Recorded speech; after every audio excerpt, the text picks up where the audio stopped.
Alhamdulillah for everything. Alhamdulillah. Fina or loss, Alhamdulillah. Alhamdulillah, everything God give me. Yes, guys, hope you're doing well. Amin, Mr. NH2. Today, we're on a new podcast, another episode, new industry for me, and today I'm joined by Callum Cronin. How are you, brother? All good, how are you? Good, very good. So, long overdue. Been contacting my friend Callum here for a while, and he's here, NH2 Callum collab. So, anyone watching, obviously, that doesn't know who you are, doesn't know what you do, would you like to introduce yourself to the viewers? Yeah, of course. Callum Cronin, property developer, luxury super home builder for high net worth celebrities, artists, film stars, professional athletes, footballers, etc. The big leagues, huh? You could say that. You could say. All fun and games. Cool. So, that comes with a lot, obviously. We're going to get into that. We've got a lot of time. We're going to dig deep, see what it's like. So, all my guests, everyone I've had on, I like to start from the beginning because obviously, young audience, they're just starting out our age, young guys our age, and up and coming. Yeah, exactly. So they want something to relate to, starting ground. So if you want to talk about before you got into this game, what were you doing? What was life like? Sure. Life like for me, young lad, came out of school, didn't obviously proceed with further education such as college, university. I was in football at the time. Came out of football. Obviously didn't go on to full professional or anything. Like first team appearances, things like that. So just kind of had an X amount of money back in the day, nothing substantial. Started doing basically my own investments, buying things. Buy-to-let properties. Done a couple of flips back at the very, very early days, and kind of just grew from there. The standards I was doing, the works I was doing, obviously knowing lads in and around the training grounds, for me was kind of my step in, should I say, to players and things, to where the business is now today. And that was kind of like the very early foundations to how things grew. But yeah, life back then was very different to how life is now. And that's where we are. Yeah, and that was obviously at a very young age. And what kind of, you're in the property game now, obviously, what kind of got you into that? Was it just the small little flips you made and then?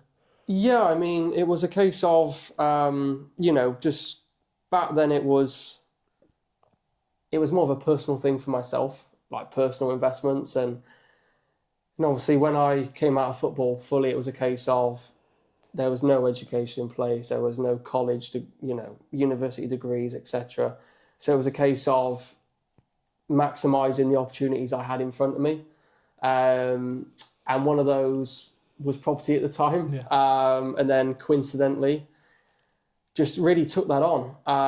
Like I say, bought first couple for myself with the money I had back then.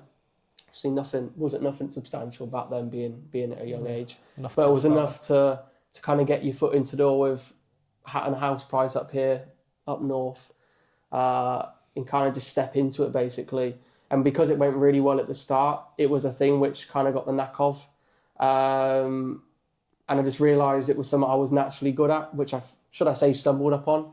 Not that I knew that I was good at it, but it was just something which I like to do as well. I think a lot of people out there like the idea of doing property renovations, property transformations, etc.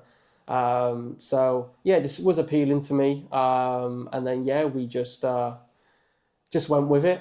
Then after that, as I say, I still had quite a few contacts through the football industry at the time. And just other players like what I was doing. And then I thought at that point, I can make a business out of this. Yeah. So that's when it was a tiny little fish in a big pond, should I say. And over the years, word gets around, reputation. Now we're dealing with 89 players now across the English leagues, Scottish leagues, Premier League, La Liga, Bundesliga, high net worth individuals, as I say, celebrities, film stars, actors, artists, the list goes on. But as I say, it did all start back from those early days. But as I said, those days weren't pretty days. because I never had the vision, should I say, to back then to think it would be where it is now. But obviously, as time's gone on, here we are. So that's the thing. Just keep on going, and then the paths will open up. And Absolutely. you mentioned something as well. I'd probably like to repeat it. Is it's better to be a small fish in a big pond than a big fish in a small pond. Exactly. A lot more potential. Exactly, and I think even I know a lot of people in this industry which have kind of been and gone. Yeah. Whether that's for good reasons or whether that's for bad. But obviously, for me, it's a case of a longevity thing. Reputation's everything. Clientele I'm dealing with is everything. The quality has to be there. Everything has to be elite grade. Whether that is basically down to the screw in the door. That's kind of how precise and how far things have to go. And like I say, if you do your job right and you do your job impeccably perfect, or as perfect as you possibly can get it, then it sets up the recipe for success. And it wasn't an overnight thing. I mean, here we are 11 years on now. So it's not like a click of a finger a year later, it's all gone to full bloom basically in magic. But it's been a long process. But as I say, we've had hell of a lot of retained clientele, and that's only for one reason and one reason only, just because what we do is unique, the infrastructure is unique, and it's also a win-win formula. And especially the clientele we deal with, most importantly, it benefits them. And for me, it's a case of loving the job. You've got to love what you do. Yeah. You've got to wear your heart on your sleeve. Same with any job or any career or any profession you're in. And yeah, that's exactly what I do. And I hope that shows in my work. Shows in the clientele that we work with, and it shows in the progression of me as a person, but also the company as a company as well. There's no stopping now. It's not a case of being complacent. It's a case of keep going, keep pushing, and keep pushing those levels up. Yeah, and that's the thing, especially with operating around that certain level of people. Your reputation's got to be tight. You've got to be solid, because there's a lot of we talked about this earlier, a lot of grifters, a lot of people saying 100%. Give me $100,000, I can double it by next week. But that's not the case, is it? 100%. And I think there has been some horror stories in the past with I call it pyramid schemes, where there have been people which have come in, and it's gone tabloid, it's gone newspapers, and you've seen these horror stories over social medias where it's kind of put a bad name on investment things. And obviously, for me, it was a case of as well, I've turned that round full circle, where players now are completely risk-free. And obviously, with that comes full due diligence from myself. Research, evidence is making sure what they're buying is what it says on the tin. Obviously for myself as well. And as you touched on, it's a case of if one bad project, it's business gone. And as you say, it's the clientele bracket we deal with. And again, me as a person, I make sure every single project before keys are handed over is spotless, impeccably perfect. And as I said earlier, down to the screw, from the front door to the back door, from the ground floor to the top floor, the house is perfect to hand back.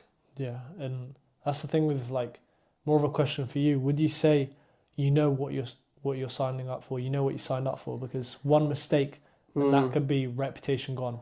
To be fair, it was a bold move when I was young. I think I set this up fully at 19, just 19. I was a young dad back then as well, so obviously there's more responsibility, elements of pressure there. Yeah. Having a child really early was also a deciding factor within the career, basically.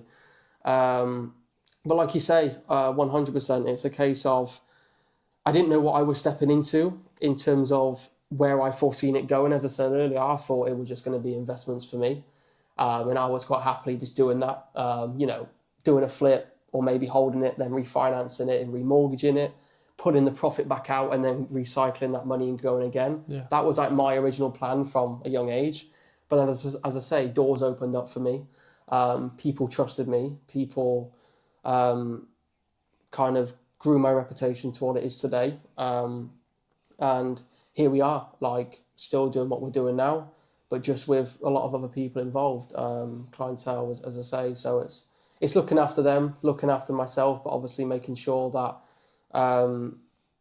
as I say, the key to success and the key to running a well-ran engine, should I say, from the start to the finish of a project, which is hundreds of hours and thousands of hours of man hours in work. But as you said, making sure everything's in correlated order, kept professional and obviously seamless. And that's it really on that note, to be fair. Yeah, and everything needs to be tight. And in terms of you in terms of like what you do, and you started off as investments, flips, and then you moved on to working for people, with people, providing value.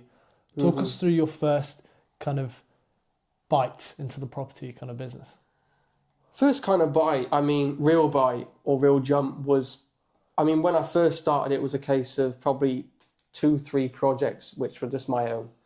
And then year on year, probably like second or third year in, we were doing 10, 15 projects.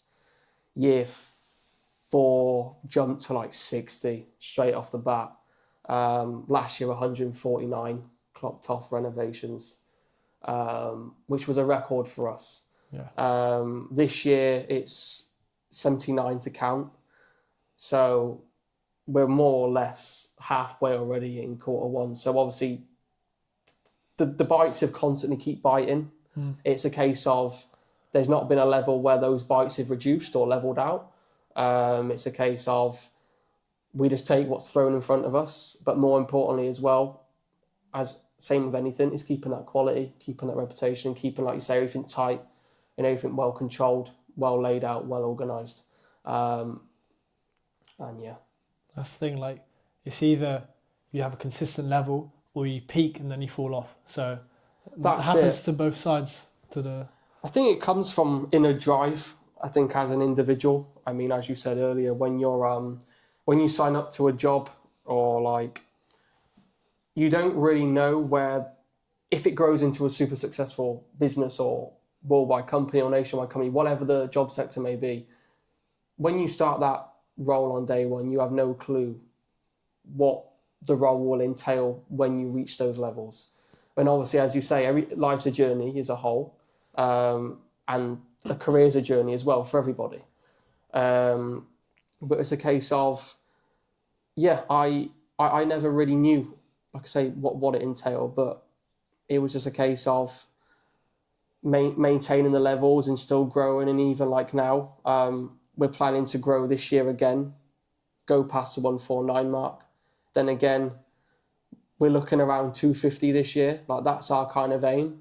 But again, when we're running 15 projects constantly every week, then we've got the next 15 sets of keys with solicitors to then collect. Yeah. When those 15 finish the renovations, then there's a next 15. And then never-ending cycle. Exactly. And obviously for some clients who return with us, they've done like 30, 40, 50, 60 projects in. But again, it comes down to reputation. It comes down to, they got to like how I work. They've got to like the infrastructures that we run. And obviously, to any customer, as an owner or a business owner or as a client, that you've got to get on and they've got to understand the infrastructures that we're doing, how we supply it in, what we do. Yeah. And I think on a personal level, to every client that we have, that relates very well. And obviously, as I say, not one bad review to date, constantly growing, constantly evolving. And yeah, like things haven't been sweet. It's, as I said earlier, it's not an overnight thing or a 1 or 2 year period where things just go straight to the top. It's many early mornings, many late nights, lifestyle sacrifices, especially in the earlier days. Yep. Even till now, things like that don't really differentiate. As I said earlier, it's not a case of me now being complacent. It's a case of just having that inner drive, still pushing, still striving, and obviously still providing the best to all the clients as well. Yeah, because funny thing, but the thing with all these kind of stuff you see online, everyone thinks it happens overnight. But for you, I'm guessing it's 11 years and counting. For me, I'm just getting started, 1 year in, a lot more to go. People think it's just like overnight success, but it's not. And in terms of what you do, obviously you started out young, you took that risk. Yep. For anyone watching, because most people don't have a clue what property is. They just think it's buy a house, mortgage, whatever. If you were to explain it to the person watching here, what is it you do and why people choose you rather than someone else? In terms of going with myself or actually starting a career as a whole. Yeah, in terms of like what involves your day-to-day work, the property, Yeah, sure. flipping, etc. I mean, if anyone was going to step into it, obviously, all I would advise, and it's the same as anything in life, really. I think it just bring things to basics. As you said, too many people, social media can sometimes be a huge pretense where things are like, as you said, overnight successes. But it's a case of things aren't an overnight success, as we've already touched on. This has been in the making now, as I said, for 11 years. So, as I say, my advice would be to strip things to basics as a start out, whether it's in the property industry, and that's something that you want to do, or whether in anything in life, and just be persistent, be consistent, and don't give up. And things will start to shine. And just having that relentlessness as well and no fear, because I think the biggest dilemma people have nowadays is they will try something, but if they don't feel like it's going anywhere, they give up. Stop. They stop, they halt, they slip it to the side. This isn't for me. Whereas for me, there was a point right in the earlier days when I first started this business, I don't think I earned for 9 months. But in the meantime, I was doing 3 o'clock starts, 3:30 starts in the morning, every night, 3 o'clock alarm or 2:30 alarm, 3 o'clock shower, straight to work. But as I said, those are the sacrifices back then when it was at a bare basic stage, when I was trying to grow the branches. Like I say, you've got to put the work in to get it out. And as you say, things are perceived as a quick instant story nowadays where, it looks nice that you're dealing with these people and the clientele. It looks nice that, the work goes well, things are a success. But as you say, it's a case of keeping those wheels rolling. It's all right, as you say, get into the top, or not at the top, but get into like a very good level. Higher, yeah. High level. But the hardest thing is to stay there. It's easy to go and drop, or basically, as you mentioned earlier, go up and then go down and then you're gone into the distance. As I say, I know I've seen people come and go, but there isn't many people around now on the longevity side of things which can constantly keep that pace, constantly keep that speed, but also deliver every single project, time after time after time. Numbers perfect, standards perfect, renovations, standards are finished perfect. And that's what led me into an alternate branch, which, again, stumbled up on me just purely because of reputation. That was Superhome building. Superhomes, you want to So that's tell us where we what are. that is? Yeah, I mean, Superhomes is, well, we only do, in-house kind of special requests from clientele. As I say, for like my in-house build teams, as I say, we've got a full infrastructure of an in-house sourcing team, which obviously sources all our deals for our clients. Then we've got 6 in-house build teams. So they basically cover, all the projects, 10, 15, 20 projects we're running every week, and then spin on to the next. Then we've got an in-house project design team. So that will basically design the projects, end finishes, standards, spec, things like that. Then the final core is, the structural side for when we're doing new build developments, architectural, things like that, plans, submissions. So as I say, it's like a one-stop shop as opposed to someone sourcing a deal, then being passed to a builder who they then don't know. Yeah. Then the builder doesn't know anything. There's no correlation there. Where the fact is with me, it's all one line, all one arrow, keys at the start, works, turnkey, full seamless system, keys back at the end, job done. Straight funnel, straight to work. And as I say, when you same with anything in life, when you work at a job for 1 year, you get in the ropes. When you work at a job 5, 6 years and you've been in the same career or industry or job sector you're in, you've seen things become a lot easier. You're more experienced, you gain things. You know the little tricks and shortcuts that you can pull or you can do, or you know how to achieve deals and go to the right areas, and that comes with things. And as I say, relating back to the Superhomes, it was a case of that's now a new sector of the company, which is now evolving. Yeah. Got some very exciting projects in the pipeline. All over, well, 3 in the country, and then we've got 1 in Monaco, which is going to be the big one, incredibly special. I went over to Monaco last week, so that was again, finalising off the drawings, finalising off the specs. And yeah, we're turning that one upside down to be the complete full shebang. Yeah, he's in the full home run. Yeah, exactly. But again, it relates back to the early days. Did I foresee doing mega mansions in Monaco? No. Did I foresee doing 5, 10, 15 million pound homes across the UK? No. Again, it comes down to name, it comes down to standards of work, and it comes down to reputation. And for me, it was a case of not being eluded, or should I say, like thinking as well that you can take on these projects when you can. Yeah. I've obviously got to know that I'm capable to take on a 20 million pound mansion, 15,000 square foot, or a Monaco mansion, which is going to be valued at just under 40 million euros. That's 23,300 and something square foot. It's 17 bedroom, 11 bathroom. Yeah. So Big, it's, yeah. but again, it's connecting up the dots to getting the builders overseas. And again, that's something that we're keeping in house. And it's a new sector for me.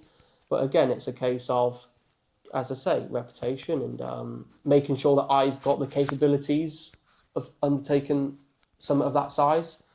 But as I say, we've already done a couple of super home builds already. So we have already got that in our portfolio to say that we can do something of that magnitude. Yeah, and that's the kind of funny thing. I've got 2 points to bring up, kind of. Sure. I know whether you believe in God or not, but it's if you got the reputation, if you do the due diligence, if you're trusted, firm handshake, honest, those things are going to come to you. If you're sneaky or you try to find shortcuts, you're not going to go far. You're going to get caught. And there's always a quote I remember reading it 10 years back, like a Chinese proverb, whatever. But the one who says you can carry 2 watermelons in one hand must always carry 2 watermelons in one hand. Yeah.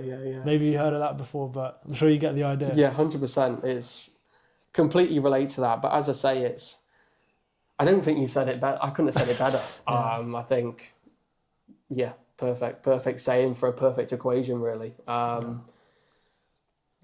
The truth Spot on always with comes that. out. Yeah. Truth will always come out. And as it relates back to it, as I said, longevity, better than shortevity. It's a case of not going up into the sunset, case of maintaining the high level pace, speed, accuracy, skill, precision. And you've got all those tools running at a high functioning speed. Yeah. That's the recipe for success. Yeah. But also having, like I say, it's a big difference to running, for me, 2-3 projects a week to running 20 projects a week, because then it comes into scale. And again, scaling, but at the same time making sure the quality's there, making sure, as you said, with the watermelon situation, that things aren't cut with corners. Yeah. We're not cutting corners on any works. We're making sure the works are carried out as it is to the top absolute finish that they possibly can be. And it relates to, Everything. it relates to everything in life. There's no shortcuts. It's like with my job. It's like with my role. It's like how I've grew. There was no shortcuts. It's a case of you've got to go through the grind to get to the sun, should I say? Yeah. But when you start, it's not for the faint-hearted, and there's been a lot of times where in the early days, to be fair, I was at breaking point, where you just feel like you don't want to do it anymore. And it's not obviously nowadays, but it's a case of, because obviously nowadays the infrastructures now compared to the infrastructures back then, I had one build team for my projects in the first lot of projects we had as a company. Now we've incorporated 6 build teams, which are huge build teams as each build team. And as I say, growing in scale makes things easier. And I can't be a person to do every role. I can't be the builder. I can't be the sourcer. I can't be the project manager. I can't be the agent to sell the house. Yeah. I can't be the guy to file the accounts or make all the calls. And like I say, I can't be everywhere at once. Whereas back then in the early days, as I say, the horrible slog days, where they're days where you don't want to get up, you don't want to work. But as you said earlier, and you touched on it perfectly, they're the days people don't see. And that went on, as I said, I never got paid for the best part of a year. And all I was doing was just getting up at 3, working till 10, getting up at 3. And I'd done that every single day without miss for 365 days of the year for 2 years. Never miss.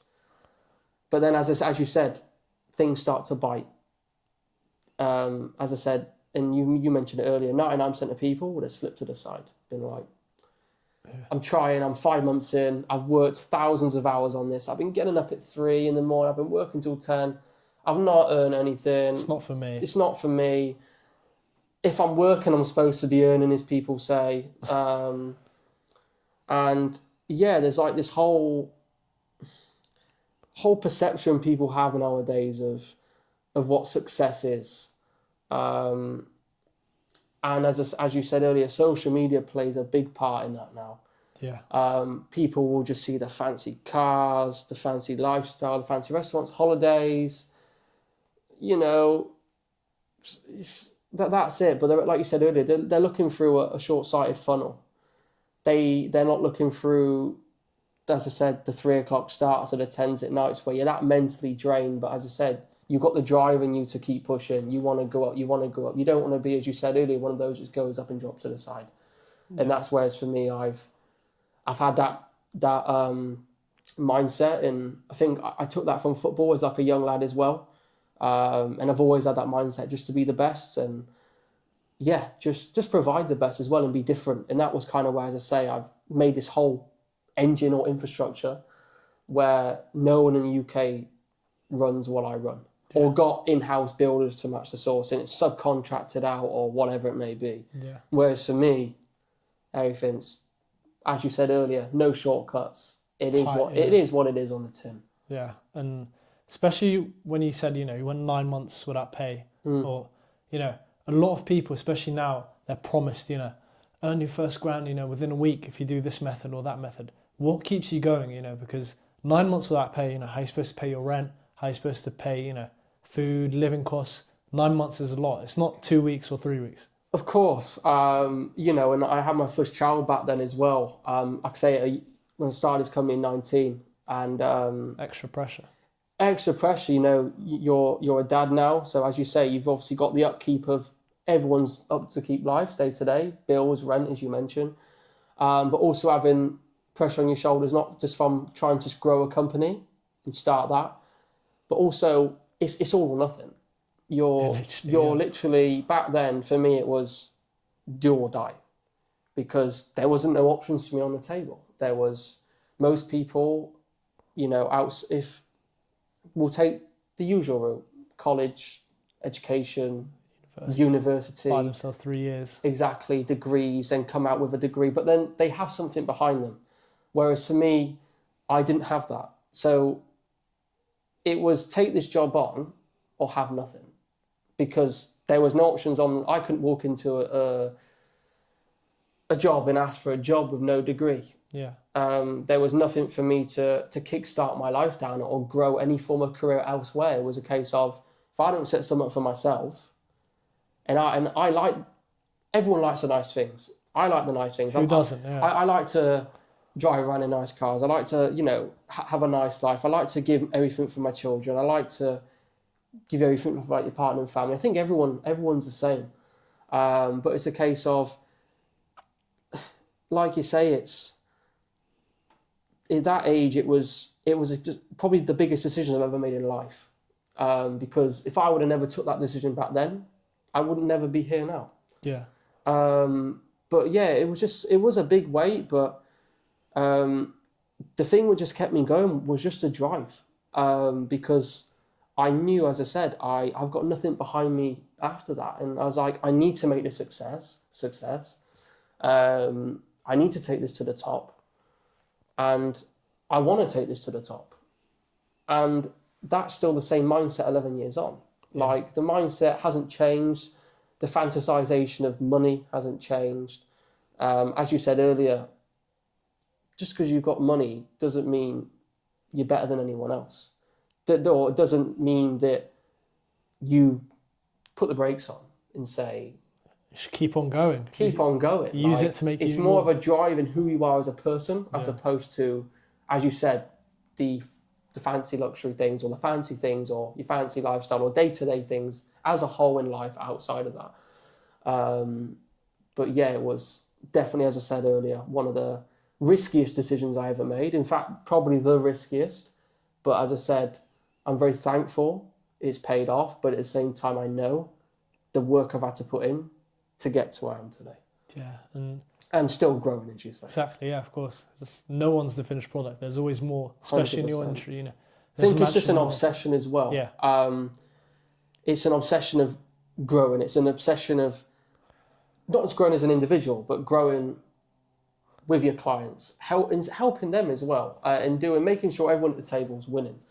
And that's, for me, there's no better satisfaction than that. You know, whether it's a footballer's home we built and he's happy with it, he comes in and opens his door and completely blown away. Smile on his face. Yeah. Smile on his face. And that's the things I love to see, despite me not being on the tools. But I know that my lads and all the builders, my build teams, they've done what they're supposed to do, whether that's on a personal home for a client or whether that's on a renovation project. I like to treat every single project as like I'm moving in there. Exactly. That's the best way to do it. So if I treat it with personal pride, which not a lot of, as you said, not a lot of people do, they like to cut corners or get the job finished early and move on to the next. As I say, I wear heart on sleeve, wear the job on the shirt. Yeah, thankful for, as I said, where we are. Yeah, and you can't go wrong if you do everything as if it's your kid, pretty much. Every house, treat it as if it's, you know, yours and you're moving into it. You can't go wrong. 100%. And even till this very day, I'm still very much hands-on on every single site.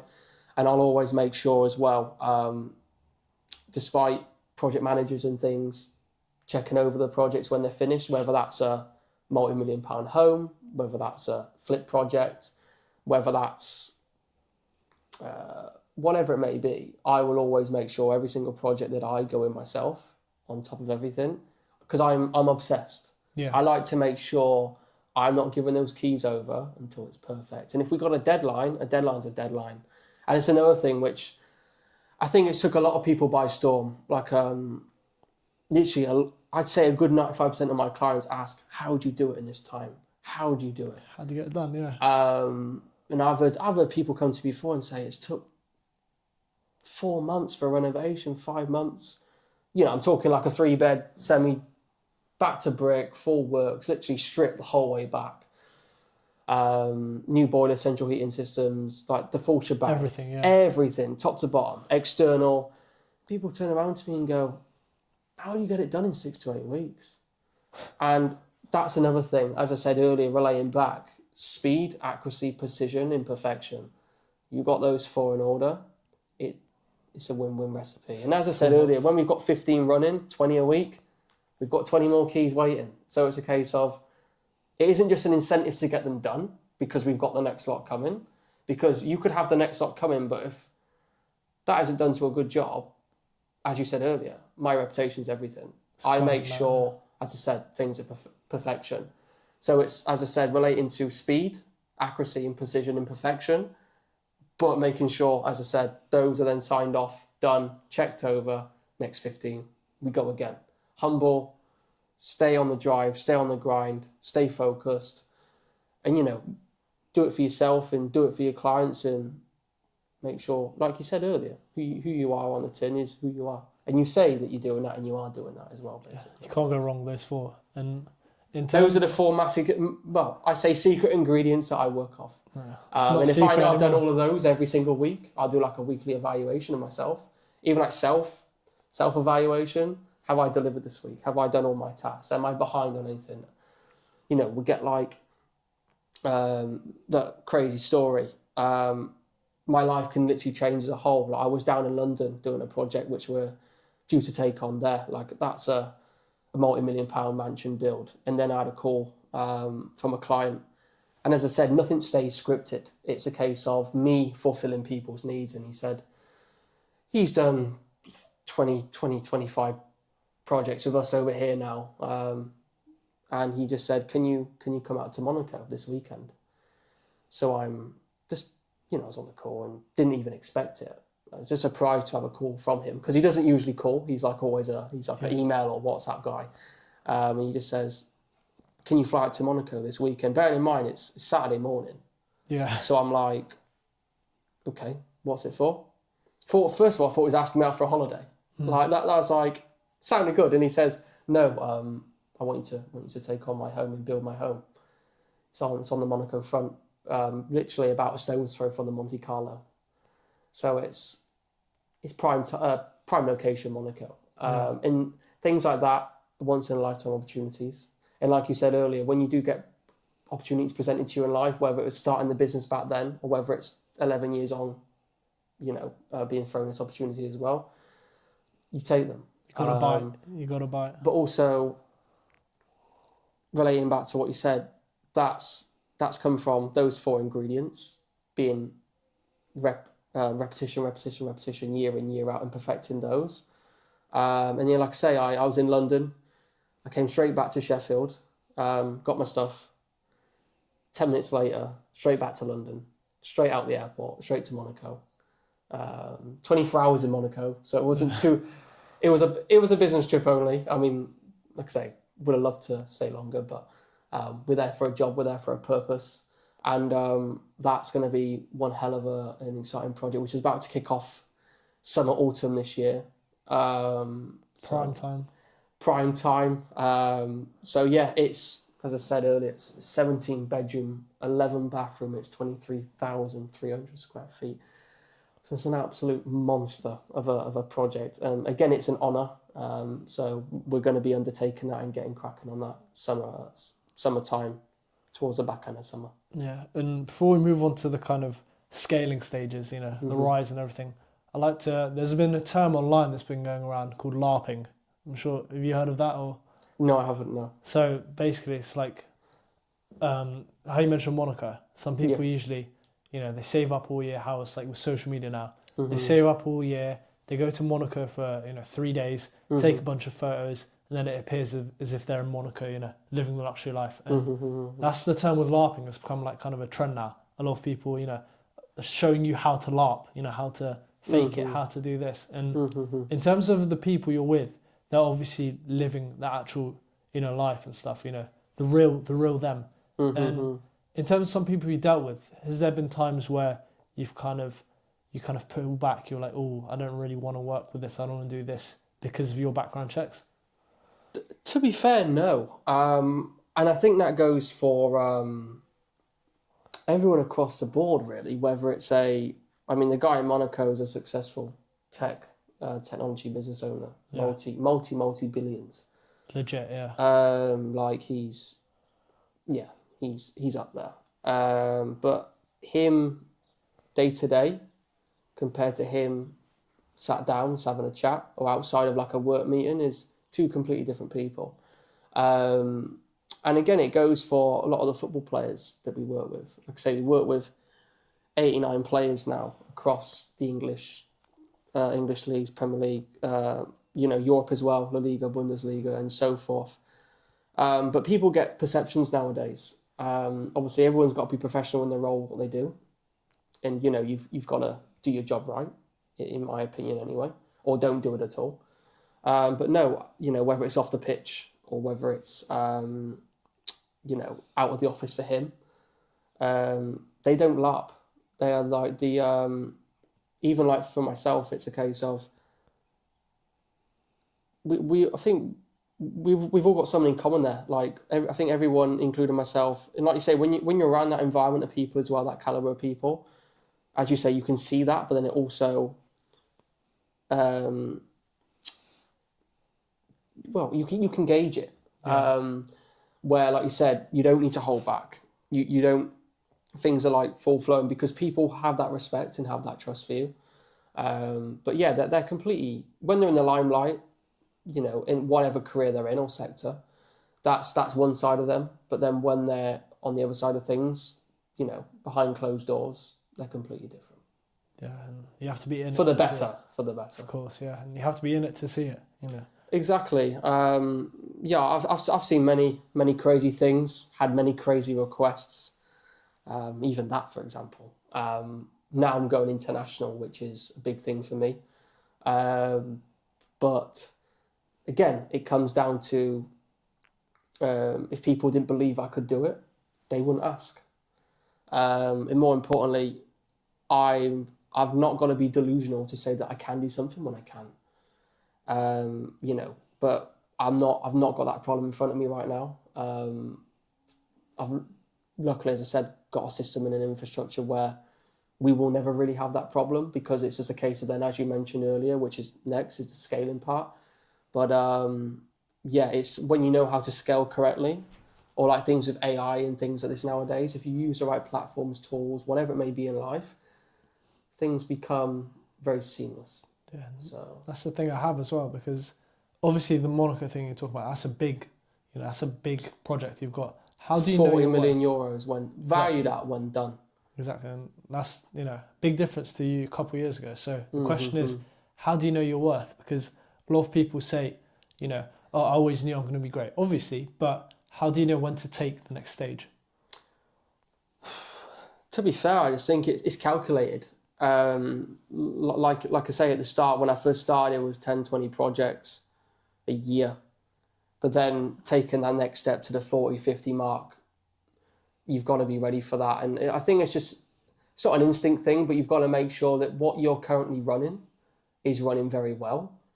Not easy, should I say, like running like to the point where it's just like, because there's always hiccups in the building game. There's always surprises. There's always things that you won't see, which then you've got to face. But again, we don't put the stress on the clientele with that. It's just something that we're sort of professionally, indoors, in-house, professionally done and problem solved. And being an entrepreneur or being a business owner, it's a case of being a problem solver. We're not here to create problems. We're here to solve problems. So that's my job. In fact, I probably just mainly call myself week to week a problem solver. So yeah, it's just like constant calls, constant issues or situations. Like I said, things aren't rosy, but as you say, it's running the systems to make sure that, no one's perfect in life. No business is perfect. There's always a flaw somewhere. There's very, very few businesses, if any, whether it's multi-million, whether it's multi-billion or whatever the scale of it is, where they've not got one flaw, or there's something which they can't do better. There's always something in life that you can do better. Yeah, and the funny thing as well, especially with businesses, if there is no flaws, it's not legit. I remember seeing some kind of, what's it called when people give you your money? It's like a investment kind of thing. Yeah. What's it called? The hedge fund, I think it's a hedge fund or something. Oh yeah, like private hedge funds, banks, things like that. Yeah, there was some guy, I forgot his name, but he was guaranteed returns, very high returns every time. Oh, I see it online all the time. It was a Ponzi scheme. Yeah, I was just about to say Ponzi scheme. It's a case of, I've seen it before, and I've had quite a lot of clients come to me before, and they were in that before they knew who I was and what we do and what we stand for. And they give a guy 100 grand to buy or deposit down on 2 new build apartments or something like that. They're going to get a return on investment in 12 months. Yeah. Whereas for us, we secure the deal. If it's a flip project that we're doing in a renovation, different to personal super homes and things like that. Even then, we source the land if needs be. But like I say, situations in Monaco, the guy owns the land. The last super build we done in the UK, that was where we sourced the land itself. So again, it's not just sourcing houses, we can source land locations too, but again, nothing's Ponzi about it. Whoever the client is, they will own that house. It's not like me asking someone now for, as you say, £100,000 or £200,000 to buy the house and then me giving them a return back on the money.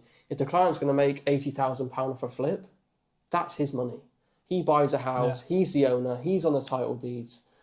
We're nothing to do with it. We're not on any legal documents. All we do is do our job, carry out the renovation, find the deals, grow their portfolios, grow their investments, and do what they say they do. What we do on the tin, basically. We don't. There's no taking money in and saying, you give us 200 grand, 300 grand. We'll do a couple of houses for you and give you a return on investment. I'm here for maximising people's gains, not minimising them. And like I say, there's too many Ponzi schemes out there, and I think that's kind of why I've broken away. In kind of, I like to say that now because the word gets around.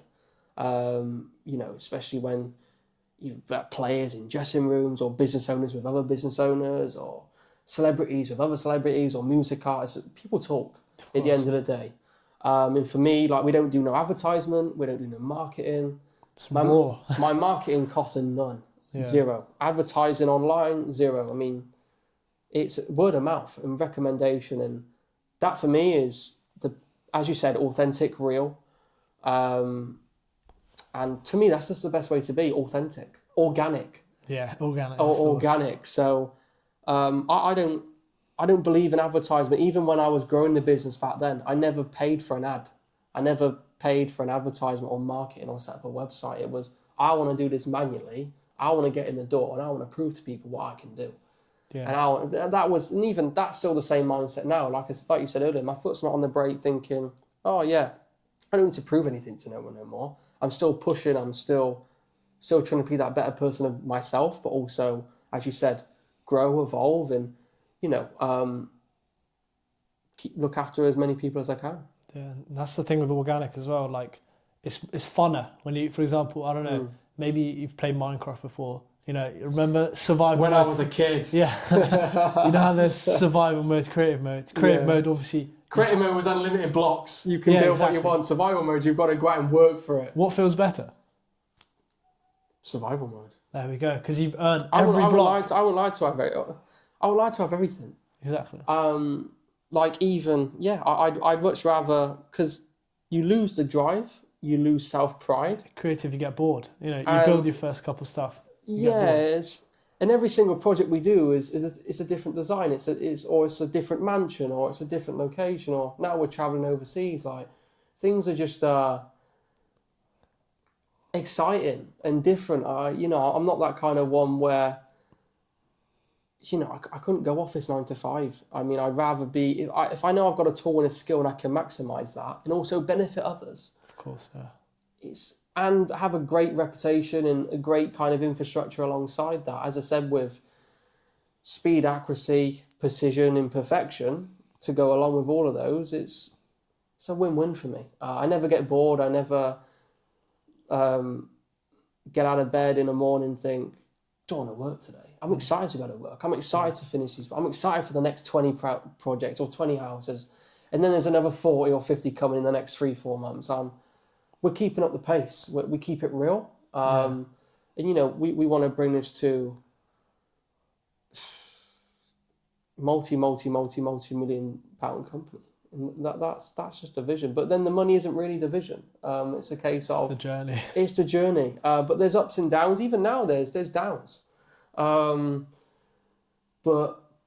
like you say, it's part of the process, and you sign up to it. And if you love your job, the downs don't feel like a down because you love what you're doing.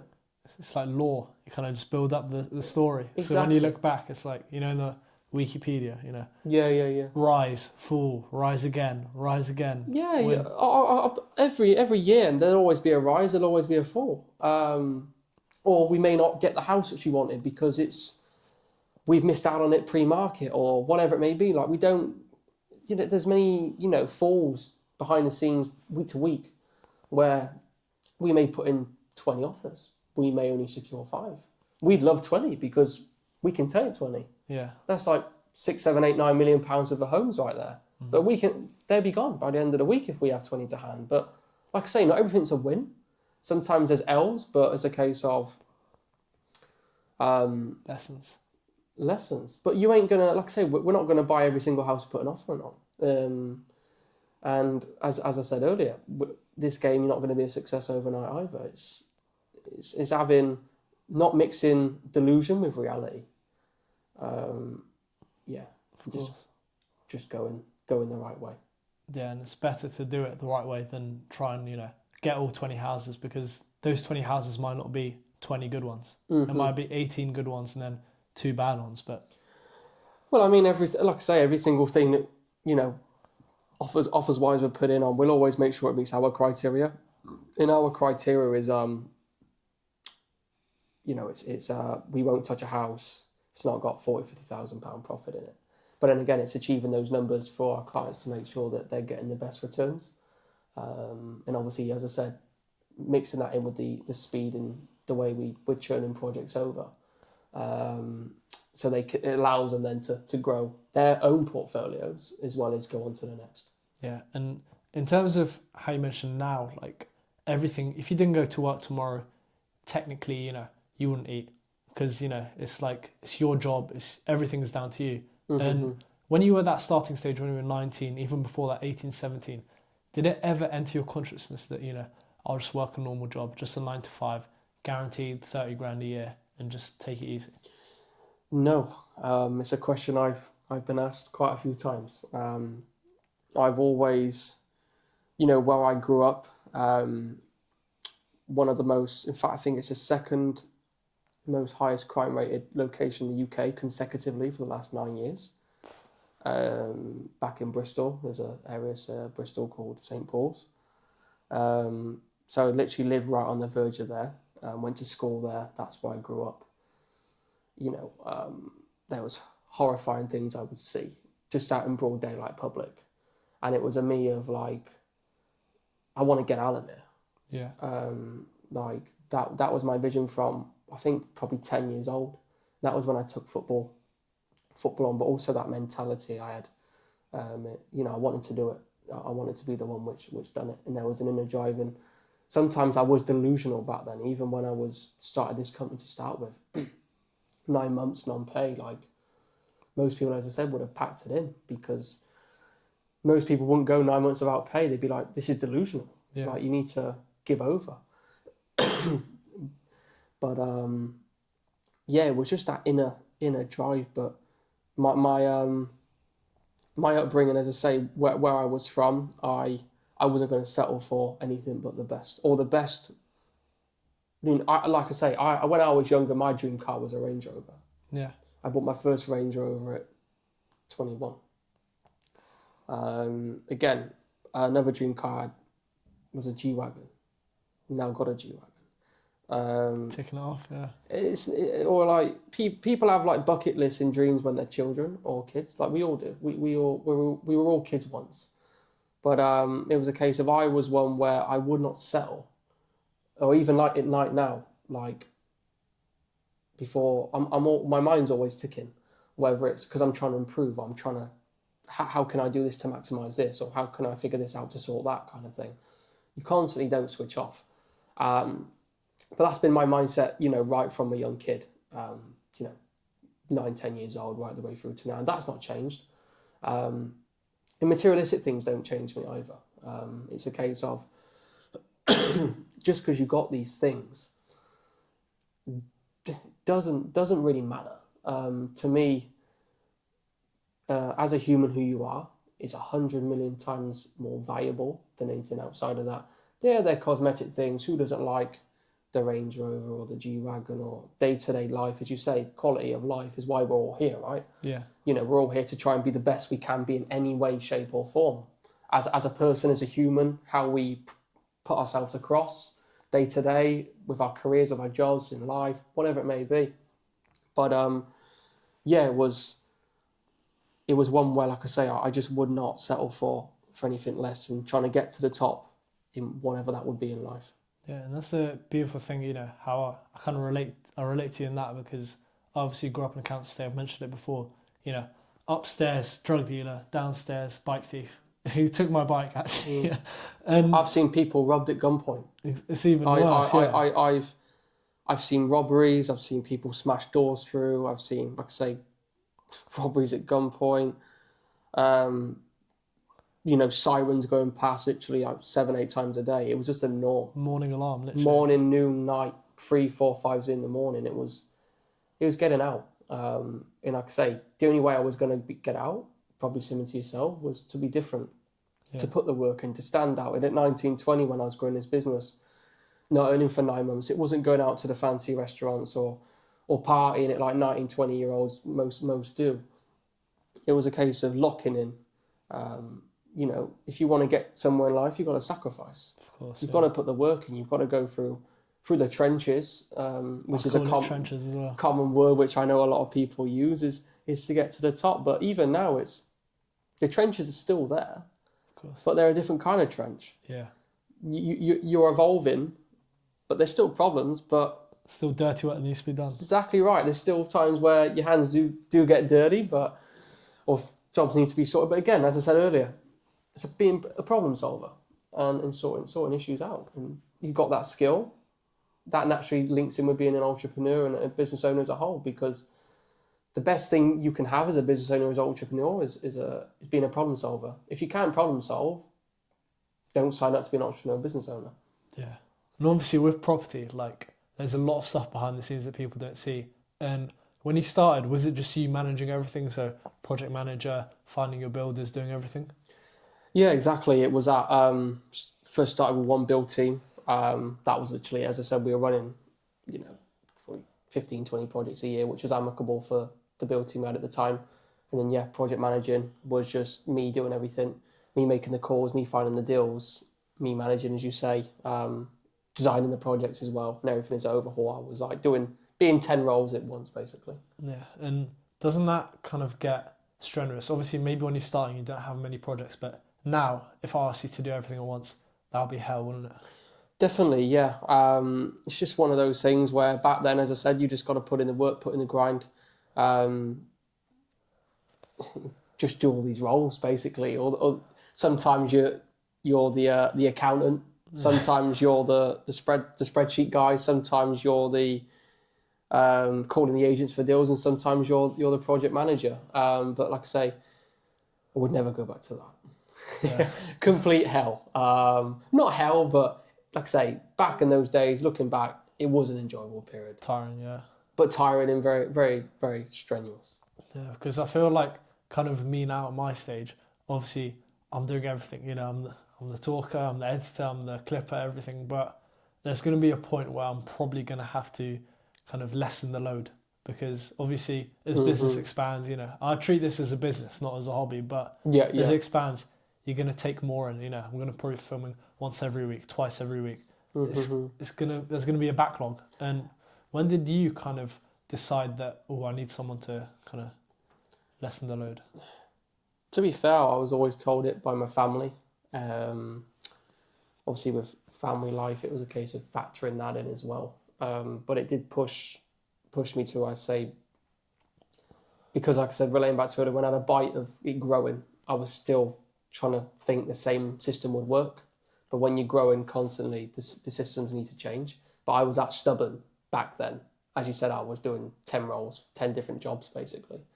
That was obviously why I was doing those 3 in the mornings till 10s at night, because I was having to do 10 roles throughout the day, and that was a normal day for me.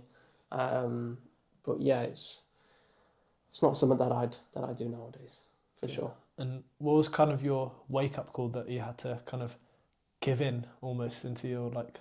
Well, just my stubbornness, to be fair. Like, I'm a guy, as I said earlier, where I like to make sure I can control as much as possible, because obviously, as I said, ultimately it's my name. My name is the business, my face is the business, my reputation is the business. But now it's a case of top builders, top project managers, reputable builders, reputable people, all in place to make sure that I can hand these roles over and not have the worry of having to call up all the time, where we are at, what we're doing, or visit 20 sites every day. You know, it wouldn't be possible. So it's like I say, having now that system in place, but making sure, obviously, ultimately it's got to work. And so yeah, that's the thing as well. Like, obviously, you said it yourself. You guys pride yourself in quality, and how do you find the right people to do the right jobs? Because sometimes, like you've seen it, maybe you've seen more yourself, that you get recommended a guy just because he knows him, and he's not as good as finding someone. Yeah, absolutely. I think, to be fair, I've had my fair share of builders in the early days on my homes to start with. And like this, it's a cutthroat game. And ultimately then it was a case of me making my own teams, and me, as I say, having good relationships with all the guys on site, making sure that, as I said, it all comes back to trust, and it all comes back to them wearing their job on their sleeve as well with pride. Whether that's a joiner putting in the kitchen, whether that's a tiler doing the tiling in the bathroom, they've got to pride their work, and it all comes down to, I like to give, you know, when I turn up on site, I like to make sure that I'm given a perception and a vibe, which I am who I am day to day as well, whether it's on site or off site, where they feel that pride, and we connect and we can relate and make sure that, you know, we're all here now, no matter what project it is, whether it's as I said earlier, 20-30 million pound home, or whether it's a flip project. The price, the size, the scope doesn't matter. It's a case of making sure that, not if I'm wearing my heart on my sleeve and my job's, you know, I'm flying that flag with pride. Yeah. I want to make sure that every single guy on that site is as well. And if they're not, bye. Gotta go. See you later. And that's in any game. That can be any sport, any sector, any job. If someone comes in better than you, the harsh reality of it is you've got competition. But again, relaying back, I don't think many people step into this game no more because it's so hard to get going. And also, it's like a recipe because you need to make sure that you're connecting all the dots, whether that's finding the right deal, to making sure you've got the right builders, to making sure you've got the right clients and the budgets, syncing it all together. Yeah, because a house is a lot more complex than something else. You know, you've got the electricals, the boiler system, you know, the paperwork, the finances. You know, it all comes together as one. So you've got to be tight in every kind of aspect. You know? Exactly, and it's working to people's budgets and requirements as well, and obviously managing client expectations as a whole, whether that's building a super home or whether that's doing a renovation project for their investments portfolios. It's a case of doing it to perfection. Yeah, and in terms of jobs, obviously every job you treat it, you know, well, you treat it as if it's yours. But what would you say is the main difference between, let's say, a £250,000 job and a £2 million job? Difference? Nothing. The reason why? The only thing which would change would probably be kitchen, bathroom, material quality. But the people who step in that house, the builders, are still the same. I'm stepping in that house, I'm still the same. The mindsets of everyone in that house is still the same. So it could be a £200,000 house, it could be a 20, 30, 40, 50 million pound house, mega mansion kind of thing. But there would be no difference. The concept's still the same, the infrastructure's still the same, how we treat it is still the same. There's no preferential treatment. You know, the jobs we do and the high qualities that we keep to and upkeep, it's the same for every single project. That's good. Yeah, that's a great answer, because a lot of the times, you know, people get shocked when all of a sudden they're in a high level. They're like, oh, I've got to treat it like that. But if you're the same person... some people get overwhelmed, like when they get introduced to people, or, you know, there's builders out there, which even I've known in the past, where if they got a bigger job on elsewhere or something more lavish to the eye, they go take that. But not kind of take what's currently on the table. I think that comes with, like you said, being money orientated and greed. Whereas with me, it's a case of longevity, as I've said, in service and quality. Obviously matched with that as well, perfection on every forecourt. But as I said, not trying to throw myself everywhere or leave someone behind. I'd never do that. Yeah. In my morals and principalities as a person is, as you say, every single project is just as important, no matter the location, no matter the size, no matter the price.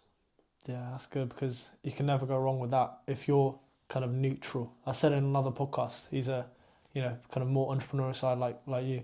If you stay neutral, you know, if it's something good happens, you're still the same. If something bad happens, you're that kind of flat baseline. You know? Exactly, and obviously, if you stay at a flat baseline as well, you'll never grow. You've got to be able to, I call it, bring fireworks out. So I've got to bring enough firework out time to time to grow, to spur, to immobilize, to move on. Whereas if you keep doing the same thing all the time, whether it's me in my day-to-day or week-to-week or year-to-year life, or whether it's anyone else, you're just going to go stagnant, you're going to level out, and you're never going to grow. And like you said earlier, bringing in these infrastructures, outsourcing where I'm kind of not doing it all now is a way to do those kind of things and emphasize that. Is you've got to understand when's the right time, and you've also got to understand why you're really doing this, and also the pride and reputation that you're also found upon as well by everyone else. Yeah, and that's the thing as well I've realised is loads of people, especially when they have, you know, I guess the people you work with, obviously you said it yourself, high net worth individuals, the worst thing for them is headache. They want, peace of mind. They know where their money's going. And Yeah. a lot of people I've seen, they hire people to do that. For example, if someone wants to start a company, they're not going to do, and they're, already high net worth individual, they're not going to do the marketing, the design, everything themselves. They're going to hire someone who knows design, someone who knows marketing, someone who knows what they're doing. So that's kind of what you're kind of doing Yeah, as well. exactly that. And it's not even just that as well, I think. Another thing which we also cover, which again creates hassle-free systems, is when the property's done as well, we'll also assist with the sale. So obviously we have a lot of connections with estate agents for when it is ready to go on Rightmove, for example. So they don't have to, just because we finished a renovate, although we finished our work, we've not finished, if that makes sense, because we finished a renovation, the keys are done, the project looks fantastic and nice and all new, but now we will also assist because, we've got clients in USA, say Monaco, China, Australia, players all over Europe, athletes, whatever it may be, and they're that tied up with their own careers, jobs and lives. An investment should be hassle-free, and that's something I've always believed in. Yeah. You want a hands-off investment, which is seamless, which is structured right. And like I say, people nowadays, if I just get a deal come in, they just say, I'll take it. I've had probably over 100 calls where I just have a 3-minute phone call, say, we've got this house for X amount, 150,000 probably, for example, 50,000 to renovate, and it's going to be worth 250 to 260 when done. So they're making 50, 60 grand. And probably even only like a 2-minute call. They've not even seen it. They just go, we'll take it. They trust you, so. And exactly, it all comes back to that correlation of trust, whereas in any other world, no one would trust anyone probably that much. Especially with that amount of money, but obviously the world we live in nowadays. But as I said, because that reputation has been built so vigorously and so strong, that they know, as you said, where their money's going, and they know what we are. It's who we say we are. Yeah, on the tin. On the tin. On the tin. On the tin. And let's talk about kind of you as a person, because we've been talking about business and obviously the stuff you do, but there's a life obviously outside business, and I'm guessing what you do takes a lot of hours, of course. A lot of detail, lots of sacrifices we were talking about earlier. And so if you were to describe to someone watching, an average day of Callum's life, what would that look like? On a work basis or a non-work basis? Let's do both. On a work basis, get up at 5 in the morning, probably 4:45, shower, breakfast, get ready for the day, out the door at probably 5 to 6 in the morning. Couple of roundups, meetups with builders just before the day starts, where we are, what we're doing, organisation and structure. Then many meetings after that, solicitors, Zooms, clients, players, whatever it may be, existing projects, progressions of those. Then probably up to lunchtime again, spot a lunch, back to work again. Work in the afternoon probably tends to be an admin side. Once everything in the morning, because obviously every single day is a different scenario.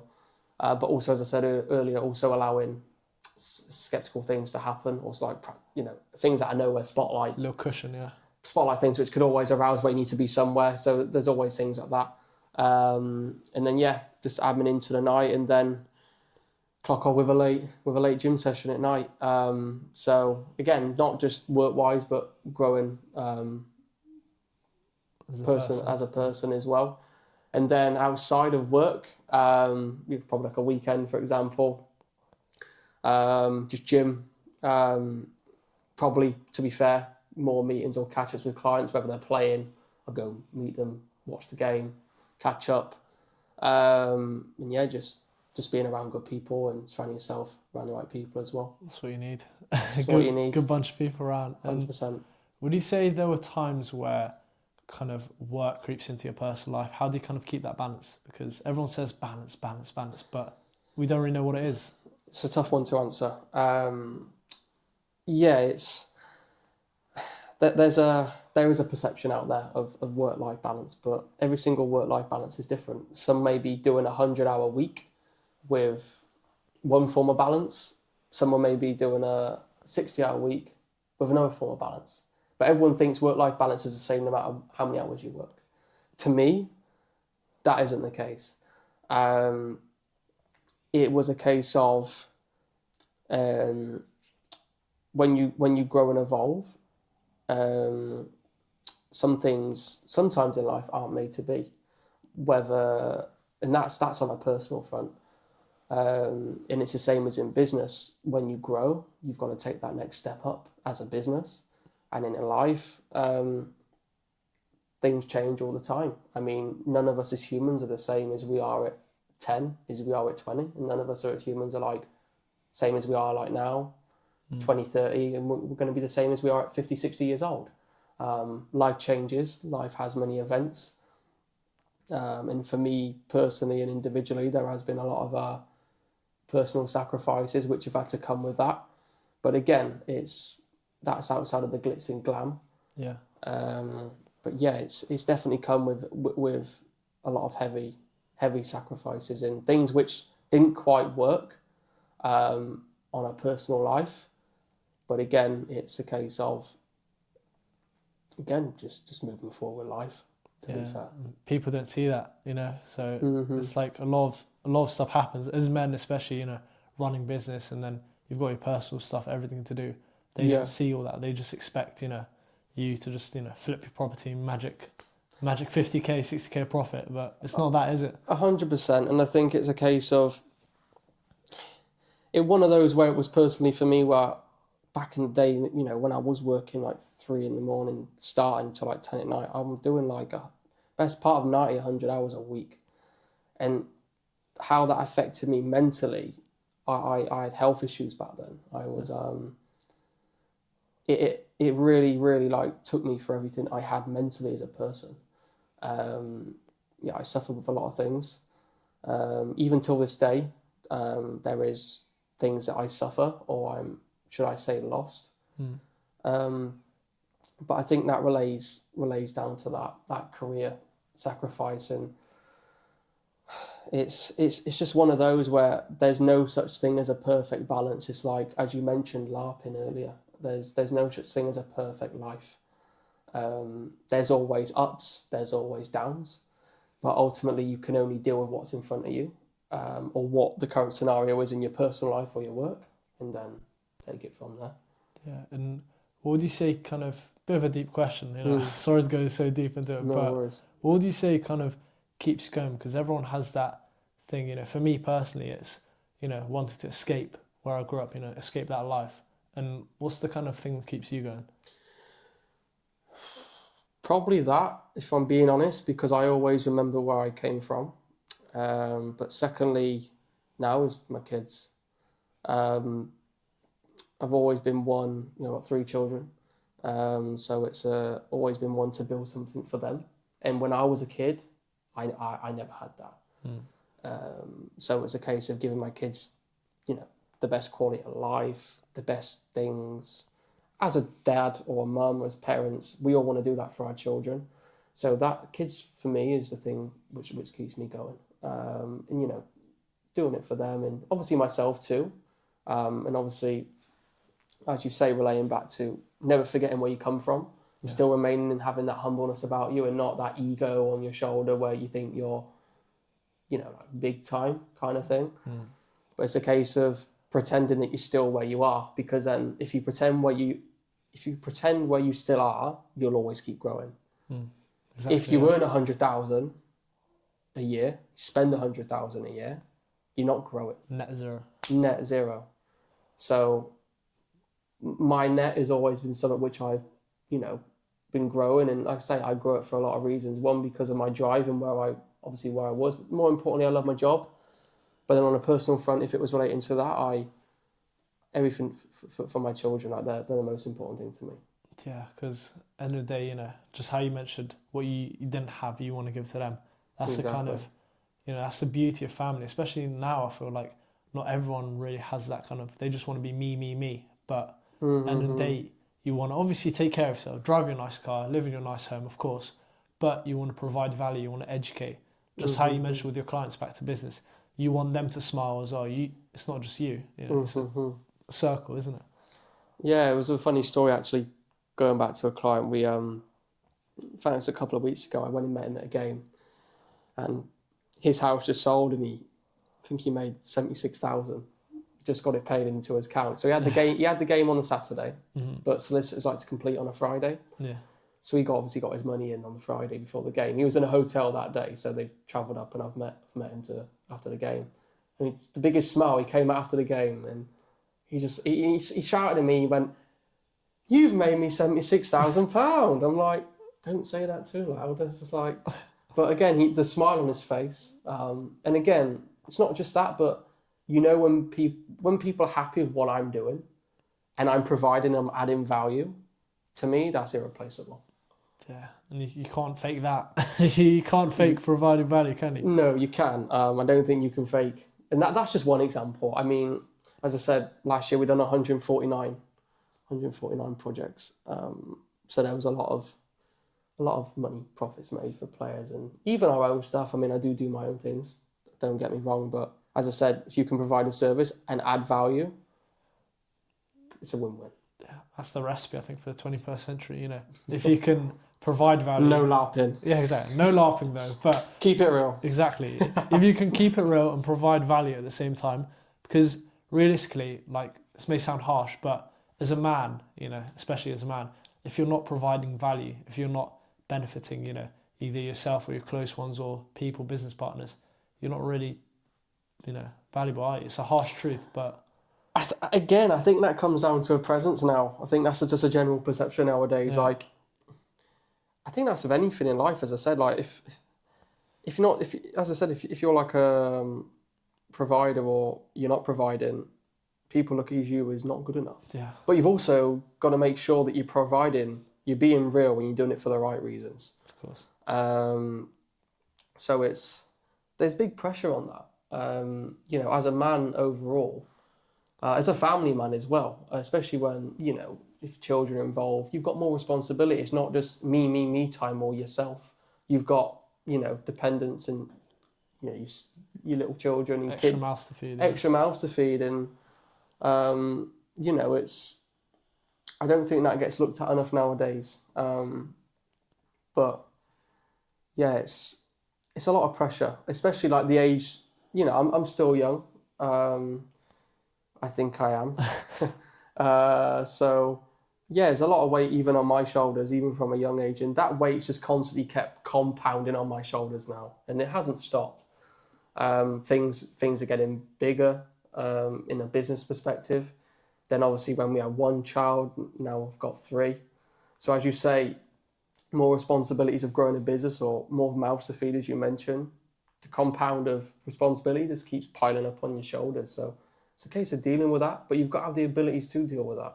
And also, if you want to do that, you've got to do what you are in the tin. So yeah, exactly, the tin. If Relate back to the tin. Yeah, if you sign up for something, you got to do it. Otherwise, no point signing up. 100%. And in terms of kind of stuff you sign up for as well, I'm guessing you get some crazy requests for houses. So if you want to talk through, you know, what was the craziest request you've had? In regards to just finding a house or investment projects, kind of like or developing, or like it's fun. Whoa. Craziest request. Oh, one of the most craziest requests, Go on. which I think kind of took me away a little bit, was they wanted like an indoor zoo. Indoor zoo. It's a weird one. It was for a guy, and he was a huge fan of like a CEO business owner. Actually, it's one of the two Superhomes we done. It's up in Manchester, and he was just a huge fan of animals. Yeah. And he wanted us to build, you know, like special apparatus for all his animals to go in. So we ended up, but that project, to be fair, is all but finished, but not finished yet. But he just said, you know, can you build us like an animal theatre? So we just wanted like monkeys in there, parrots, I don't even know. But that was one of the most strangest requests. Yeah. We've had to build like animal apparatus, basically, inside his house. Bearing in mind, right next to the kitchen, which I can't quite work out. A lot of smash plates. Again, I mean, who would want to live with monkeys and tigers? But whatever Each to their own. each to their own, and whatever floats his boat. But that was probably the most weirdest request in terms of going into a house. I mean, we have had some other requests like going like underground on a house, building like turntables for cars, so the cars are constantly spinning, like showcase things. Batcave. Something like you see on James Bond or something like that. That's the weirdest one. The most oddest one, which I will never understand, but If they request it. you request it, we'll do it. Yeah, and in terms of developers, how do they actually make their money? Good question. I think overall it's just a case of everyone's gonna make money somewhere, but as I said earlier, it's related not back to greed. So if we're doing a project, we're not gonna mark it up from, if we've got a build of, I don't know, it's a £2 million house and we're gonna renovate it for, let's say, £1 million. After all costs, we probably tie in it mid to late, around mid 900s, early 900s to mids. We're not a case of, having £1 million renovation and earning, as I said earlier, trying to go up, take people's money and run into the sunset. It's a case of fair price, good rate, and making sure, relating back to everything, their numbers work. The renovation's got to work with the purchase price to make sure the profits are there at the end. If the renovation's too high, the profits aren't going to be made. That means you've got an unsatisfied client, which means you've lost a client, which means that's no good. Further trouble down the line. Further trouble. The trust is gone. Or another thing which I see commonly, and I've heard in the trade as well, builders will get a job and the price could be £30,000. Midway through the job, well, hang on, sorry, something else has happened. We need a £10,000 increase on the renovation. And it's a way of them not saying it at the time, but then knowing full well at the time before they got the property that there was going to be more cost, but they initially said that to get the job. But then midway through the job, now they're in it, they have no choice but to pay that 10 grand. Whereas a lot of people I work with, whether it's players, financial advisors, agents, people who look after these people outside of them, or even the people themselves, they always ask, is a renovation fixed? Is it at a cost? There's going to be no fluctuation. Yes, it's all fixed. Anything which we come across which we missed, we cover. And that's how I like it to be, because it sits me better. They will respect me more for that as well. Yeah. And also, they know, as I said, we are is what we do on the tin. Yeah, and what would you say is the difference between building a house for a client to live in versus building a house to sell? Again, nothing. The only thing which would probably change is what they really want inside a house. Whether that's a £300,000 kitchen or whether that's a zoo, whether that's tennis courts, swimming pools, whatever the raw request could be. But again, nothing changes from my fundamentals. It's a case of who I am in a £200,000 house stood there is going to be the same person as who I am inside a £20 million house stood there. The visions are still the same, and the processes are still the same, except clients' personal preferences of whatever they want. Yeah, and in terms of, you mentioned earlier, obviously, costs that just suddenly come in, we're going to need 10 grand for this, we're going to need that much. What was some kind of, not horror stories, but some kind of surprises you had to face, and you obviously learned early on facing them? Yeah, I mean, I think in the earlier days, there was projects where, we had things, again, relating back to experience really, they were priced up right, but then there was additional things needed, but then it was a case of, I was always one to take that on the chin. So ultimately I ended up losing at the start, because at the end of the day, I was growing the business, I was finding the price points, I was finding the pitch points, finding the builders, getting the knacks for that and trying to grow it, but obviously making sure they're reputable, making sure they're honest, they're real, there's going to be no further surprises. And, you know, there's going to be no losses. The last thing I would ever do, even back then or now, is go to a client and say, the renovation was £50,000, but now we need another 15, 3 weeks in. That would never be the case. Yeah.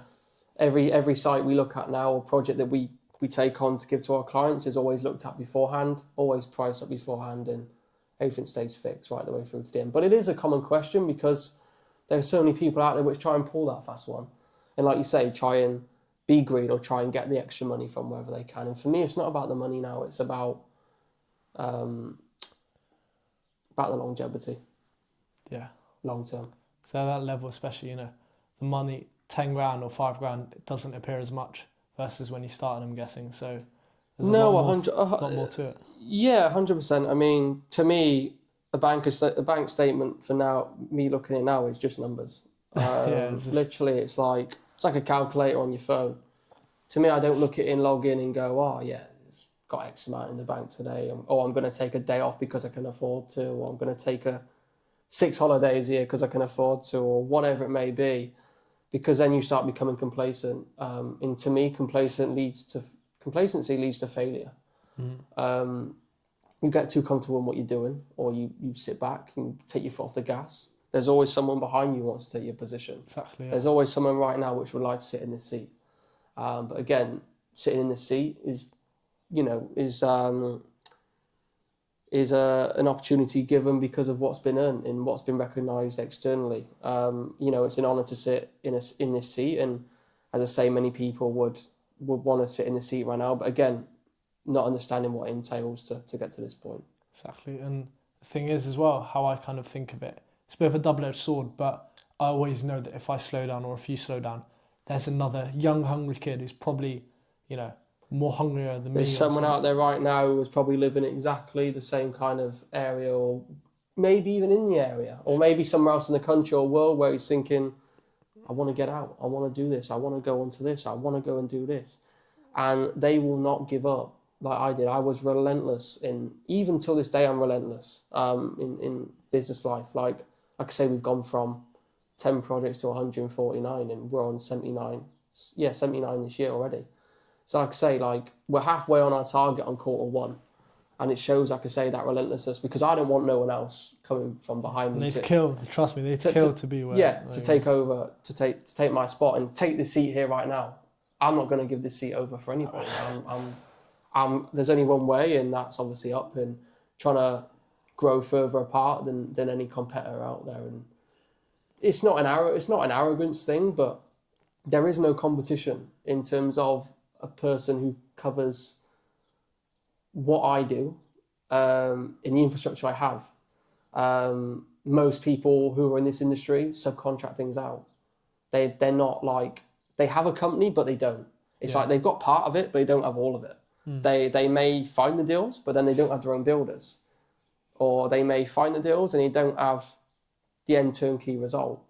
Whereas for me, I'm sat here with no competition of everyone. We're basically having an infrastructure of in-house builders, in-house sourcing team, everything, in-house project management, and in-house architectural design.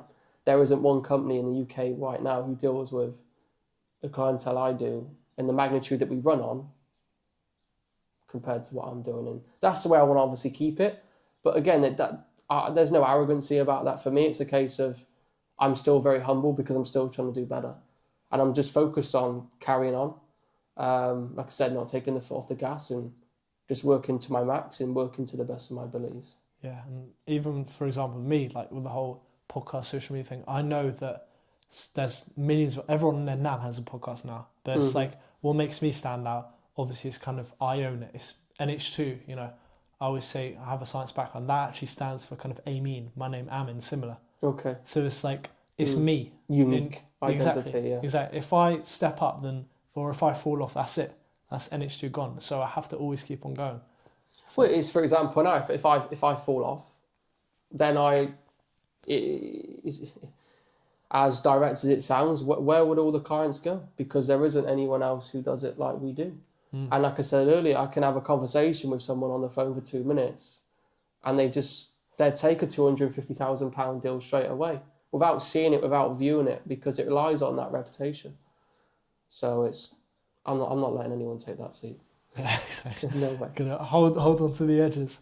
And in terms of kind of move on to more quick fire stuff now. Sure. So in terms of mentally, right, as a property developer, there's obviously the phone's always ringing. On the way here, about 6 or 7 calls just going in and out. Yeah, absolutely. What do you say kind of is like the stress point? How do you manage all of these calls flying in here? Some guy in Monaco wanting to get in touch with you, some guy in Spain, some guy in Germany, some guy in France. To be fair, the phone never switches off, whether it's because obviously every single country around the world has different time zones. Whether that's obviously, like I say, we've got clients in Dubai, Monaco, Spain, USA, Australia. So when it's obviously our night, it's their day.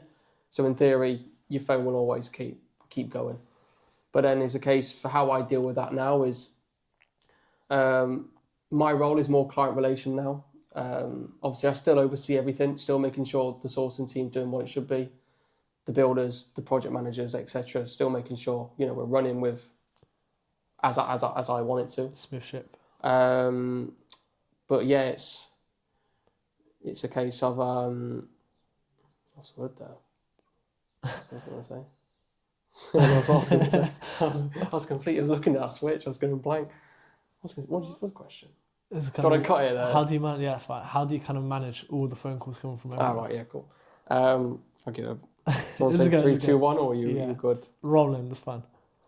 Yeah. So answering the phone is a system now I've got where certain time of night now, airplane mode, or phone on silent, one or the other. Bathtub. Because otherwise I'd never get around to even the littlest things, eating food or going to the gym or doing things day to day, family orientated or personal life. There has to be a cut-off point somewhere. Like, it's not like a person going to the office, they smash their computer down at 5, they're done for the day, out the door, they have no worries. Yeah. I can put the phone down at 7 at night and still be ticking. Exactly, yeah. So dealing with that stress it's not really a stress now because I love the job and I love what I do. Like, it's always a surprise whoever pops up. But I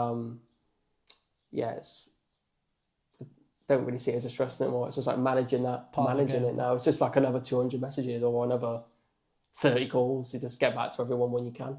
Yeah, exactly. That's the thing again, back to risk reward. If you're doing your regular 9 to 5, shut the laptop, tube or underground back home, and you got your, paycheck end of the month. But the phone's still going, but there's a lot higher ceiling. So yeah, of course. I mean, even at weekends, like a lot of it, most people are probably going out or having wherever it may be, restaurants or seeing their friends or doing normal things. But sometimes on a weekend, whether it's a Sunday or Saturday or Friday, Saturday night, you've got to pull in. And those are, like you say, they're the hours where people don't see and it goes unmissed. Basically. Yeah. And in terms of kind of future plans, we're on this section now. You've obviously been around a lot of luxury homes. You've seen the market. The market like the back of your hand, probably. Mm-hmm. And where do you see property going in the next 5-10 years? I don't really see it shifting. I think for us as a business and for me, I just see us getting bigger. Again, that would be one way of players doing more projects, going from 10 to 20 to 30 projects, or volume, or obviously new clients coming through the door. So I don't see the property market changing.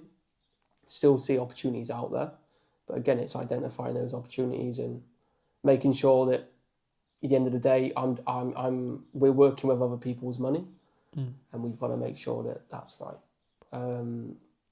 down to the numbers, to a T of perfection. So there'll always be opportunities. Don't see the markets moving. I only see them getting stronger. And then for us as a business, we'll just keep growing as well. Yeah, because that's the thing, I mentioned it earlier, like for thousands of years, money's always existed, gold coins and now digital everything. Property has always been the solid kind of choice. You can never, houses are there to be lived in and you can never change that. You've got all these things come through, trading, Bitcoin, everything, whatever. That's probably going to go at some point. But houses... Things come and go, as brick and mortar, they always stay. Things come and go. People go and go. Come and go. People who come into industries come and go.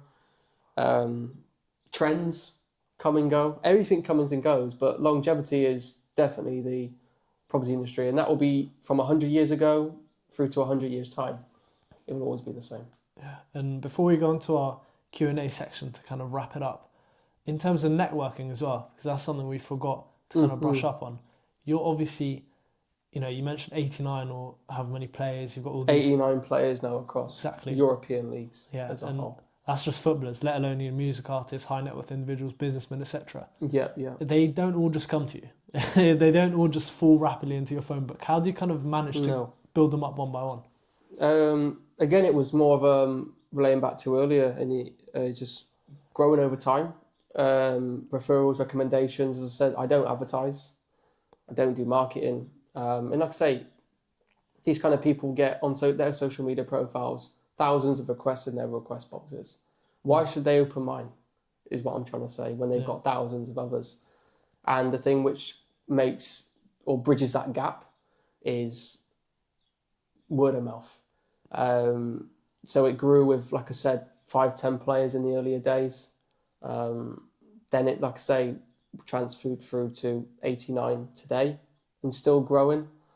Constantly meeting new players every single week, which is, wanting to jump on board and grow their investments. And I think it's a great... The biggest thing nowadays is what I've tried to create outside of a job role is awareness for players. Because careers are 10 years. Sure. 15 years at max. And a lot of players now, with obviously what we do, like it, favour it, want us to do it for them, sustain trust as well. But also they know their career's short. So it's a case of, how can I maximise my career for when I quit the game or retire from the game at 35, 36, 37? So we've even got players now in their young 20s who are switched on right from an early age. They haven't left it till 30 to then invest the last 5 years of their career or whatever they've got left playing before they hang their boots up. We've got, professional athletes of all ages. Obviously, sections like artists, actors, high net worths, they're long sustained careers. They can drag it on a bit more. They can drag on a lot more. But for the shorter ones, it's athletes, footballers, professional boxers, UFC fighters, things like that. Especially fighters as well. It's very short. Exactly. So it's maximise your opportunities as well as you can. And that's what we're here for, to do it for them. That's why they love you, huh? I think they do.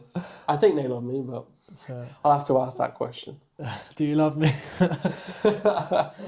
Now, in terms of, let's do the kind of Q&A, rapid fire. Sure. They might catch you out, they might not. We'll see. Some Let's do go better. for it. So, what would you say is the best investment you've ever made? My first home. Do you want to explain why? Right place, right time. Okay, cool. What would you say is the worst investment you've ever made? Haven't got one. Clean track record, huh? Haven't got one. Okay, cool. Actually, except for worst investment, I say car, because they depreciate.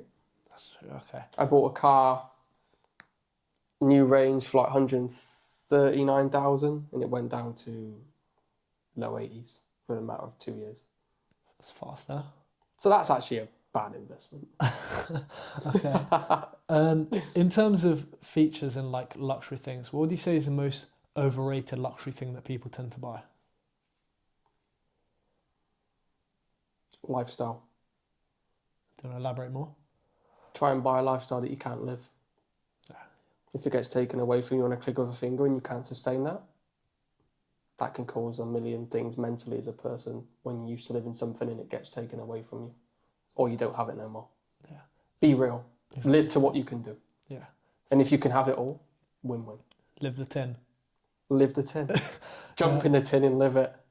And what would you say is a key thing you see in loads of footballer houses? Will they all have the same? Perfection. Yeah. What I mean by that is pride. Probably pride. I word that as pride. Pride of their home. Take care of themselves. Take care of their homes. Organised. Okay. And I never go into a house where things are everywhere.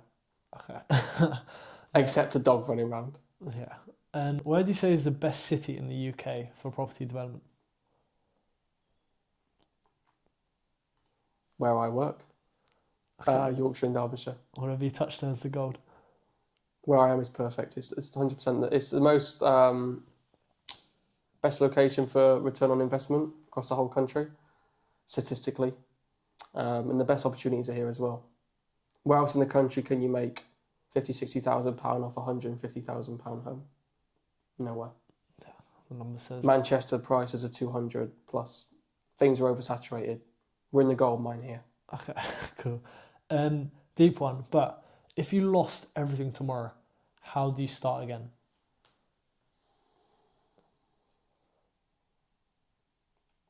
Run it up, do it all over again.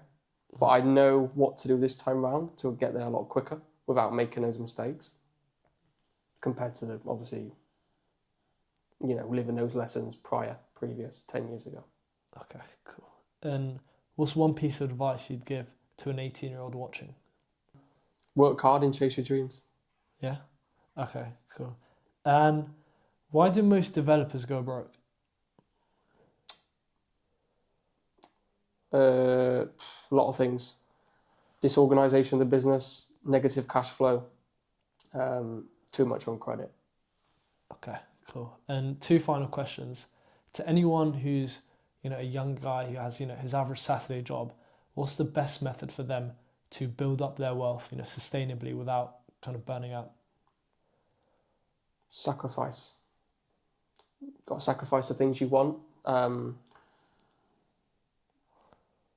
to be where you want to be. Yeah. Straight up. Suffer the young years and then. 100%. Okay. Suffer the young. Well, it depends how quickly you grow. But yeah, I suffer earlier rather than later. Yeah, the road to heaven, you've got to go through hell first. That's something I always think about. 100%. Yeah. That can be personal life, family life, everything. job life. Everything comes with it. Yeah. Everything. And the final question, which I do for all my guests, is obviously, this chair is a special chair. I bring the 1% only people that are performing at the top of their industry, top of their field. And I obviously want them to give gems to those watching who might not be where you are, who are just starting out. So if you were to give one piece of advice to the person in that camera there watching, not in the camera, but the person behind the camera watching, Sure. What would it be? Believe in yourself. Back yourself. You've got an idea or dream or something that you've got a vision of. Go create it. Go do it. It's now or never. Exactly. Yeah. That's it. Cool. Callum, it's been a pleasure. Thank you. Thanks as always. Nearly 2 and a bit hours, but it's loads of gems. So let's hope that we drop some more gems maybe on the next episode soon, and of course we'll unravel probably the next chapter. Go deep in, even deeper. Possibly. We'll see where we go. We'll see. Cool. Thank you guys for watching. Hope you enjoyed this episode with Callum here. Hope you took some lessons, took some notes, and I'll see you in the next one. Thank you. Alhamdulillah. Always. We know Alhamdulillah. Alhamdulillah.